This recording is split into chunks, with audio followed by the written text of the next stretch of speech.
मतलब या फिर धनावेश हो सकता है या ऋणावेश या उदासीन हो सकता है।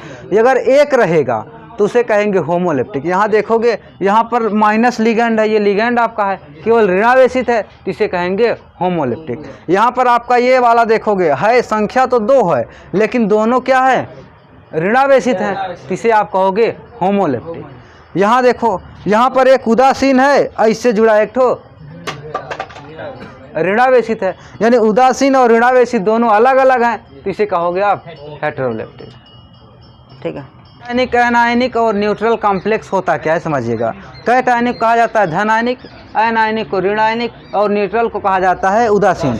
यानी धन आयनिक, ऋण आयनिक और उदासीन यौगिक होता क्या है। ठीक है। अगर हम इसकी बात करें उपसह संयोजक यौगिक की, अगर उपसह संयोजक यौगिक की बात किया जाए,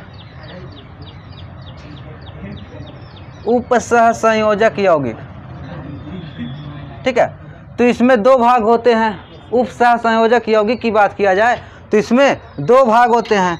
एक भाग आपका होता है आयनिक भाग, एक भाग होता है आपका कौन सा होता है, एक आयनिक भाग हो गया, एक संकर भाग। संकर भाग यानी ये आयनिक भाग हो गया, ये संकर भाग। अब संकर भाग पर अगर धनावेश रहेगा तो उसे कहेंगे धन आयनिक, अगर संकर भाग पर ऋणावेश रहेगा तो उसे कहेंगे ऋणावेश, और उदासीन रहेगा तो उदासीन। देखिएगा जैसे आप यहाँ देख रहे हो, अगर इसको तोड़ोगे, अगर इसको तोड़ोगे तो ये टूटेगा 4K प्लस में प्लस Fe CN6 4 माइनस 4 है क्या, ठीक है कोई दिक्कत नहीं। अगर ये है आपका, ये आपका उपसह संयोजक यौगिक हो, इसका जलीय विलयन बनाओगे यानी जल में इसको घोलोगे तो ये टूट जाएगा आयनिक भाग और उपसह संयोजक मंडल में। अगर उपसह संयोजक मंडल पर ऋणावेश है तो इसे कहा जाएगा ऋण आवेशित यौगिक, उसे इसलिए कहा जाएगा इसे अनायनिक यौगिक।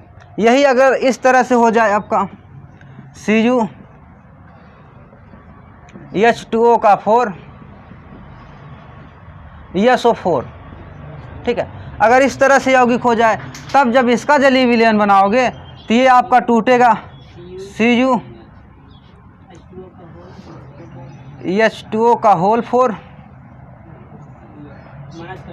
Plus 2 plus SO4 minus minus. यानी आप यहाँ देखोगे तो यहाँ उपसह संयोजक मंडल पर धनावेश आ रहा है तो इसलिए इसे कहा जाएगा धनावेशित यौगिक। ठीक है। यहाँ पर उपसह संयोजक मंडल पर ऋणावेश आ रहा है इसलिए इसे कहा जाएगा ऋणावेशित यौगिक। समझ में आ गया। यानी ऋणावेशित और धनावेशित यौगिक आप इस तरह से डिफाइन करेंगे कि उपसह संयोजक मंडल पर कौन सा आवेश है। अगर धन आवेश रहेगा तो धन आवेशित यौगिक, ऋण आवेश रहेगा तो ऋण आवेशित। अगला आपका है न्यूट्रल। न्यूट्रल को कहा जाता है उदासीन। उदासीन को समझिएगा, जैसे ये आपका हो जाए NiH2, देखिए ये आपका है NiH2O का 4। अब इसमें देखोगे तो ये आपका कौन सा यौगिक है, न्यूट्रल। इस पर कोई आवेश नहीं, इस पर 0 आवेश है, कोई आवेश नहीं है, इसलिए इसे कहोगे उदासीन यौगिक। अगर उपसह संयोजक मंडल पर कोई आवेश 0 लिखा नहीं जाता, ठीक है। अगर उपसह संयोजक मंडल पर कोई आवेश नहीं हो तो उसे कहा जाएगा उदासीन यौगिक। अगर माइनस रहेगा तो ऋणावेशित यौगिक, धनावेशित, धन रहेगा तो धनावेशित। यहाँ तक समझ में आ गया। इसके बाद आपका आ जाता है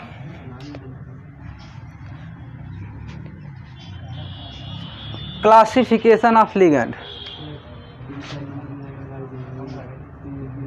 क्लासिफिकेशन ऑफ लिगेंड। लिगेंड का वर्गीकरण होता है एक आवेश के आधार पर, यानी चार्ज के आधार पर।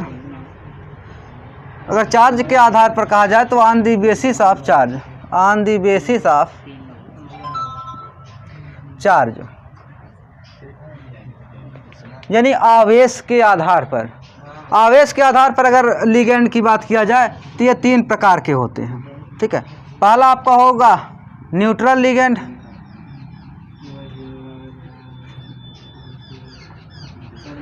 दूसरा आपका होगा निगेटिव लिगेंड,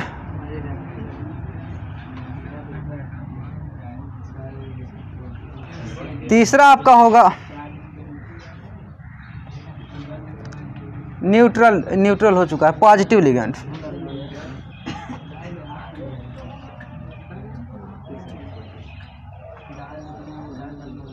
ठीक है, उदासीन लिगेंड, निगेटिव लिगेंड और पॉजिटिव लिगेंड होता क्या है, क्या समझिएगा। देखिए, अगर लिगेंड पर कोई आवेश न हो, लिगेंड पर कोई आवेश न हो तो उसे कहेंगे आप न्यूट्रल लिगेंड। जैसे अगर इसकी बात किया जाए तो जैसे आपका होता है H2O, H2O पर कोई आवेश होता है क्या?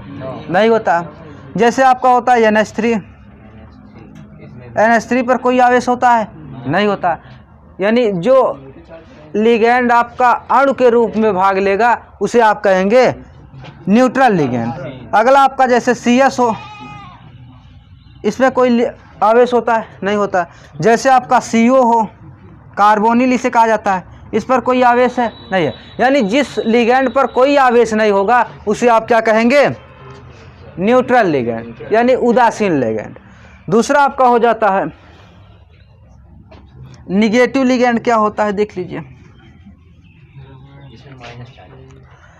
निगेटिव लिगेंड की अगर बात किया जाए तो निगेटिव लिगेंड में आपका ऋण आवेश उपस्थित रहेगा। जैसे Cl माइनस हो गया, Br माइनस हो गया, I माइनस हो जाए, अगला हो जाए Cn minus, SO4 minus minus, CO3 minus. ठीक है, यानी जितने भी लिगेंड आएंगे अगर उस पर ऋणावेश चार्ज है तो उसे आप क्या कहेंगे? Negative ligand. ठीक है, अगला आपका है पॉजिटिव लिगेंड। पॉजिटिव लिगेंड क्या होता है देख लीजिए। यानी जिस लिगेंड पर धनावेश रहे उसे आप क्या कहोगे? Positive ligand. जैसे आपका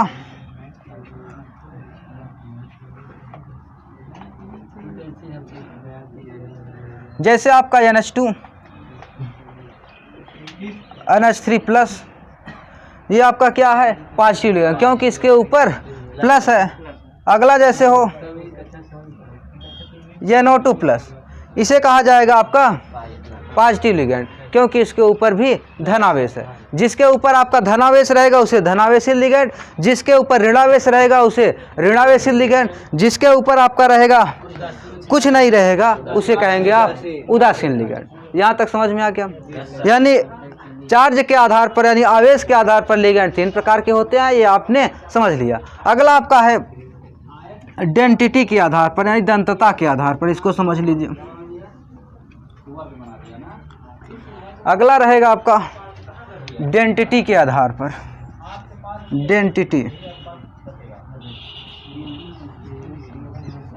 डेंसिटी को कहा जाता है दंतता। अगर दंतता की बात किया जाए तो दंतता के आधार पर लिगेंड निम्नलिखित प्रकार के होते हैं। जैसे monodentate ligand, डाइडेंटेड ligand, ट्राइडेंटेड ligand, tetra या पॉलीडेंटेड लिगेंड, इसके बाद भी एम्बीडेंटेड लिगेंड और ब्रिज लिगेंड इसी में आता है। ठीक है, इसको समझ लेते हैं ये होता कैसे है। देखिएगा, अगर मोनोडेंटेड की बात किया जाए, पहला लिगेंड होता है दंतता के आधार पर, पहला लिगेंड होता है आपका मोनोडेंटेट लिगेंड। ठीक है, मोनोडेंटेट, मोनो का मतलब होता है एक, डेंटेट का मतलब होता है देने वाला, यानी जिसमें एक लिगेंड दाता परमाणु हो उसे कहा जाएगा मोनोडेंटेट लिगेंड। जैसे F हो, Cl हो, Cn हो। ठीक है, ये सब लिगेंड, इसमें केवल एक दाता परमाणु है, इसलिए इसे कहा जाएगा मोनोडेंटेट लिगेंड। अगला आपका जैसे ये हो जाए, दूसरा आपका आता है डाइडेंटेट लिगेंड। डाइडेंटेट लिगेंड, अगर डाइडेंटेट की बात किया जाए तो इसमें 2 दाता परमाणु होंगे। यहाँ पर आपने देखा केवल एक दाता परमाणु थे, इसमें आपके हो जाएंगे 2 दाता परमाणु। ठीक है, जैसे CH2 NH2 NH2।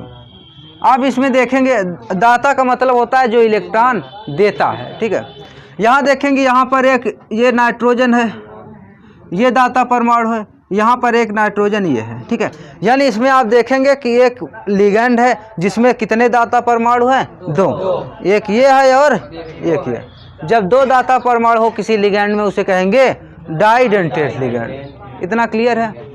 अब ट्राइडेंटेट लिगेंड क्या होगा? ट्राइडेंटेट लिगेंड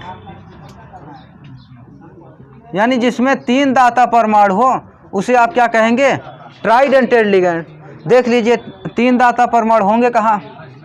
जैसे CH2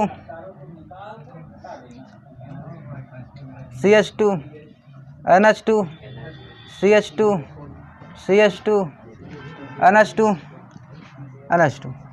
आप इसमें देखेंगे यहाँ पर एक दाता परमाणु है, एक दाता परमाणु यहाँ पर है और एक दाता परमाणु यहाँ पर। यानी देखेंगे कि 1, 2 और 3 दाता परमाणु, यानी जिस लिगेंड में आपके 3 दाता परमाणु होंगे उसे क्या कहेंगे आप? Tridentate ligand. यहाँ तक समझ में आ गया? यहाँ पर जिसके बाह्य कोश में युग्मित इलेक्ट्रॉन उपस्थित रहेगा उसे कहेंगे दाता परमाणु। यानी नाइट्रोजन की अगर बात किया जाए तो नाइट्रोजन के बाह्य कोश में 2 अतिरिक्त इलेक्ट्रॉन उपस्थित रहते हैं, जो इलेक्ट्रॉन केंद्रीय परमाणु को देकर उपसहसंयोजी बंध द्वारा जुड़ जाता है, ठीक है।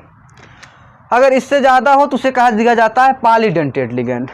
यही कह दिया जाएगा। अगर एक से ज़्यादा दाता परमाणु हो जाए तो उसे पॉलीडेंटेट लिगेंड भी कह देते हैं, ठीक है। अगर न कहना हो तो आप मोनोडाई ट्राई कर दीजिए, नहीं तो एक से अगर ज़्यादा हो जाएंगे तो उसे आप क्या कह सकते हो? पॉलीडेंटेट लिगेंड, ठीक है। इसके बाद आपका आ जाता है ब्रिज लिगेंड। क्या होता है समझ लीजिए।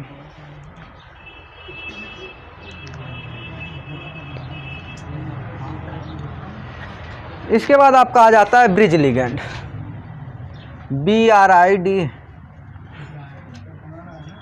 Bridge ligand. ब्रिज लिगेंड को हिंदी में कहा जाता है सेतु लिगेंड। सेतु लिगेंड किसे कहेंगे? वह लिगेंड जो 2 तरफ से केंद्रीय परमाणुओं से जुड़ा हो। जैसे ये आपका क्या है? OH है। OH अगर इस तरफ भी केंद्रीय परमाणु से जुड़ जाए और इस तरफ भी केंद्रीय परमाणु से जुड़ जाए, तब आप देखेंगे कि एक ब्रिज का ये पोल बन जाएगा और एक ये, और ये जो बनेगा एक ब्रिज की संरचना बना रहा है, इसलिए इसे क्या कहते हैं? Bridge ligand. यानी वह लिगेंड जो 2 दाता परमाणुओं से जुड़ जाए उसे कहा जाता है ब्रिज लिगेंड। यानी यहाँ पर ये आपका OH हो जाएगा ब्रिज लिगेंड, ठीक है। ब्रिज लिगेंड समझ में आ गया? यानी वह लिगेंड जिसमें जो 2 केंद्रीय परमाणुओं से जुड़ जाए उसे कहेंगे आप ब्रिज लिगेंड। यहाँ तक में कोई समस्या? आगे आ जाता है आपका एम्बीडेंटेट लिगेंड। आगे आपका आ जाता है इसके बाद एम्बीडेंटेट लिगेंड। Ambidentate ligand. अगर एम्बीडेंटेट लिगेंड की बात किया जाए तो एम्बीडेंटेट लिगेंड आपका वह लिगेंड होता है जिसमें एक ही लिगेंड में 2 अलग अलग दाता परमाणु हो। लिगेंड आपका एक होना चाहिए, दाता परमाणु अलग अलग। जैसे SCN में आप देखोगे तो ये आपका S है और आपका N है। लिगेंड एक है, दाता परमाणु इसमें S भी होता है और N भी होता है। यानी दाता परमाणु का काम ये भी करता है और ये भी करता है। जहाँ पर एक ही लिगेंड में 2 दाता परमाणु अलग अलग उपस्थित हो उसे कहा जाता है एम्बीडेंटेट लिगेंड। देखिए इस वाले से इस वाले में अंतर है। ये एम्बीडेंटेट होता है एक ही लिगेंड में 2 अलग अलग दाता परमाणु होते हैं, और डाइडेंटेट होता है कि एक ही परमाणु होता है और दाता का कार्य करता है। लेकिन यहाँ पर होता है अलग अलग दाता परमाणु होते हैं। जैसे आपका हो जाए NO2 की बात किया जाए तो इसमें O भी आपका दाता परमाणु होता है और N भी। अगर 2 दाता परमाणु हो तो उसे कहा जाएगा एम्बीडेंटेट लिगेंड, ठीक है। यहाँ तक में कोई समस्या किसी को नहीं हुई है। इसके बाद आपका आ जाएगा चीलेट लिगैंड। चीलेट लिगैंड, इसके बाद यही लास्ट लिगैंड है, इसके बाद लिगैंड समाप्त हो जाएगा। अब चीलेट लिगैंड क्या होता है समझिएगा। वह लिगैंड जो केंद्रीय परमाणु से जुड़े और 5-6 सदस्यीय रिंग बना ले, यानी एक रिंग की रूप में जुड़ जाए तो उसे कहा जाता है चीलेट लिगैंड। वह लिगैंड जो केंद्रीय परमाणु से एक रिंग के रूप में जुड़ जाए उसे कहा जाता है चीलेट लिगैंड। जैसे ये आपका Fe है, अगर इसको जोड़ा जाए तो ऐसे जुड़ सकता है NH2 CH2 CH2 NH2, ऐसे जुड़ सकता है। इससे यह ऐसे जुड़ेगा। अगर इससे जोड़ने की बात किया जाए तो इस तरह से जुड़ जाएगा CH2 CH2 H2N H2N, यानी इससे भी ऐसे जुड़ जाएगा। अब आप देखोगे यहाँ पर ये एथिलीन डाइएमीन है, ये भी एथिलीन डाइएमीन, और दोनों उदासीन लिगैंड है। ठीक है, यहाँ देखेंगे केंद्रीय परमाणु से ये एक रिंग बना के जुड़ रहे हैं। अगर संरचना थोड़ी बड़ी कर दिया जाए तो एक रिंग के रूप में जुड़ रहे हैं। तो अगर जब लिगैंड एक रिंग के रूप में केंद्रीय परमाणु से जुड़े तो उसे कहा जाता है चीलेट लिगैंड। और यह जो लिगैंड इस तरह से भाग लेते हैं उसे कहा जाता है चीलेट लिगैंड। ठीक है, हिंदी में चीलेट ही कहते हैं, हिंदी वही होती है, चीलेट का चीलेट होता है। यहाँ तक में कोई समस्या है क्या किसी को? बंद कर देना। यहाँ तक में किसी को